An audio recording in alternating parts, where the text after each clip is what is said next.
नमस्ते दोस्तों। आज हम क्वांटम नंबर्स और ऑर्बिटल्स की दिलचस्प दुनिया में जाएंगे।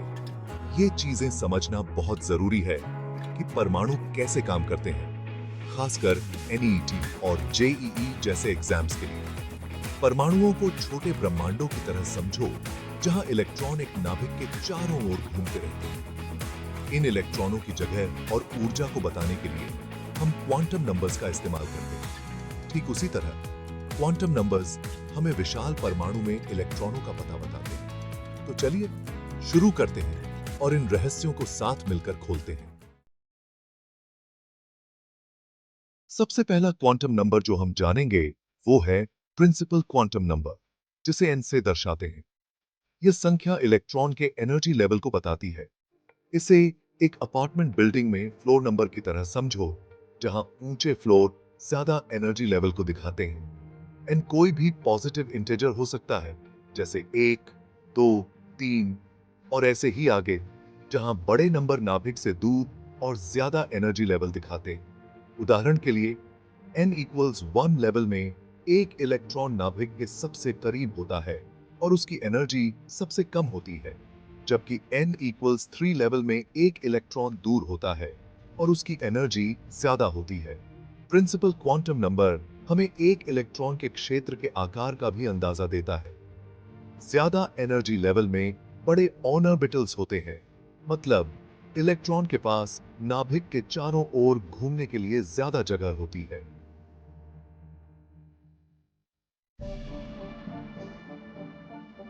जबकि प्रिंसिपल क्वांटम नंबर हमें एनर्जी लेवल बताता है।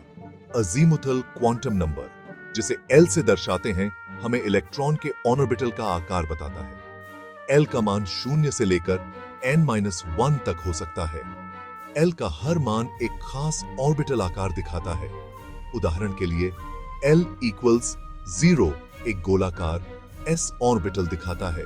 L=1 एक डंबल के आकार का p ऑर्बिटल दिखाता है। L=2 एक और ज्यादा जटिल d ऑर्बिटल दिखाता है। L=3 एक बहुत ज्यादा जटिल f ऑर्बिटल दिखाता है। s ऑर्बिटल्स को नाभिक के चारों ओर गोलाकार बादलों की तरह कल्पना करो।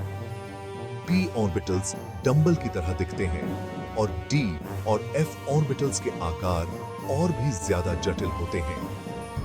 इन ऑर्बिटल्स के आकार को समझना बहुत जरूरी है, क्योंकि ये इस बात को प्रभावित करते हैं कि इलेक्ट्रॉन एक दूसरे के साथ कैसे जुड़ते हैं और अणु कैसे बनते हैं। मैग्नेटिक क्वांटम नंबर, जिसे ml से दर्शाते हैं, हमें अंतरिक्ष में एक ऑर्बिटल की दिशा के बारे में बताता है।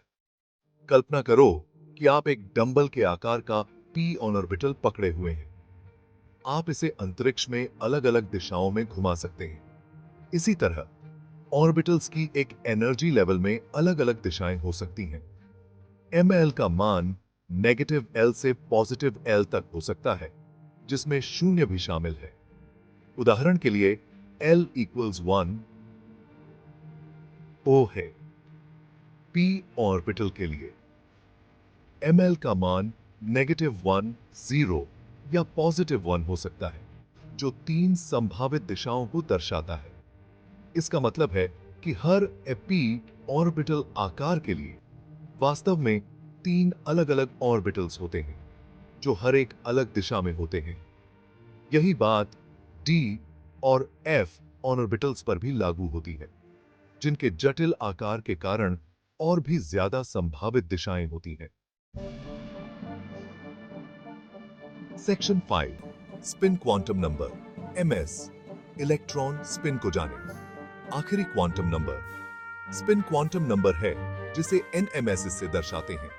यह थोड़ा अलग है, क्योंकि यह ऑर्बिटल के बारे में नहीं बताता, बल्कि ऑर्बिटल के अंदर घूम रहे इलेक्ट्रॉन के एक खास गुण के बारे में बताता है। एक इलेक्ट्रॉन को एक छोटे लट्टू की तरह समझो। यह 2 दिशाओं में से किसी एक में घूम सकता है, ऊपर या नीचे। स्पिन क्वांटम नंबर हमें इस स्पिन की दिशा बताता है। mss के केवल 2 मान हो सकते हैं, +1/2 स्पिन अप या -1/2 स्पिन डाउन। इलेक्ट्रॉन स्पिन की अवधारणा रासायनिक बंधन और चुंबकीय क्षेत्रों में परमाणुओं के व्यवहार को समझने के लिए बहुत महत्वपूर्ण है। सेक्शन 6 क्वांटम नंबरों का तालमेल, इलेक्ट्रॉन की पहचान तय करना। आइए सभी 4 क्वांटम नंबरों को एक साथ लाते हैं। वे एक परमाणु में एक इलेक्ट्रॉन की स्थिति को परिभाषित करते हैं। n ऊर्जा स्तर बताता है, l कक्षीय का आकार, ml कक्षीय का उन्मुखीकरण, mms से स्पिन की दिशा। जैसे फिंगरप्रिंट, वैसे ही 4 क्वांटम नंबरों का समूह। इसे पाउली अपवर्जन सिद्धांत कहते हैं। क्वांटम नंबरों को इलेक्ट्रॉन का अद्वितीय आईडी कार्ड समझें। सेक्शन 7 ऑर्बिटल्स की कल्पना करना, गोले से जटिल आकृतियों तक। ऑर्बिटल्स की कल्पना करना मुश्किल हो सकता है क्योंकि वे निश्चित पथों के बजाय संभावनाओं का प्रतिनिधित्व करते हैं। हालांकि हम उनके आकार का सामान्य विचार प्राप्त करने के लिए आरेखों का उपयोग कर सकते हैं। एस ऑर्बिटल्स गोलाकार और नाभिक के चारों ओर सममित होते हैं। पी ऑर्बिटल्स डंबल के आकार के होते हैं, जिनके नाभिक के दोनों ओर 2 लोब होते हैं। टी ऑर्बिटल्स में अधिक जटिल आकार होते हैं, कुछ तिपतिया घास के समान होते हैं। और एफ ऑर्बिटल्स और भी जटिल और कल्पना करने में कठिन हैं। ये आरेख हमें यह समझने में मदद करते हैं कि रासायनिक बंधन के दौरान ऑर्बिटल्स कैसे ओवरलैप करते हैं और बातचीत करते हैं।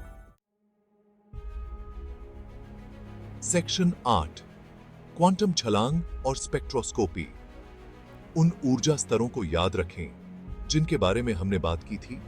ऊर्जा को अवशोषित या उत्सर्जित करके इलेक्ट्रॉन वास्तव में उनके बीच कूद सकते हैं। जब कोई इलेक्ट्रॉन ऊर्जा को अवशोषित करता है तो उसे उच्च ऊर्जा स्तर पर पदोन्नत किया जाता है। जब यह वापस निचले स्तर पर गिरता है तो यह प्रकाश के रूप में ऊर्जा का उत्सर्जन करता है। यह घटना स्पेक्ट्रोस्कोपी का आधार है, एक शक्तिशाली तकनीक जो हमें उन तत्वों और अणुओं की पहचान करने की अनुमति देती है जो उनके द्वारा उत्सर्जित या अवशोषित प्रकाश पर आधारित होते हैं। शामिल प्रकाश की तरंग दैर्घ्य का विश्लेषण करके हम ऊर्जा स्तरों के बीच ऊर्जा अंतर निर्धारित कर सकते हैं और परमाणुओं और अणुओं की संरचना में अंतर्दृष्टि प्राप्त कर सकते हैं।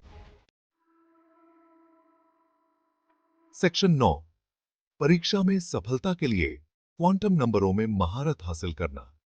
एनीट और जेईई जैसी प्रतियोगी परीक्षाओं में उत्कृष्टता प्राप्त करने के लिए क्वांटम संख्याओं और ऑर्बिटल्स को समझना बहुत महत्वपूर्ण है।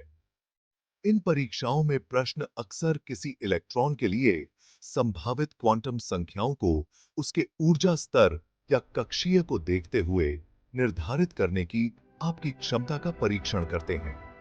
किसी कक्षीय के आकार और अभिविन्यास की भविष्यवाणी उसके क्वांटम संख्याओं के आधार पर करें।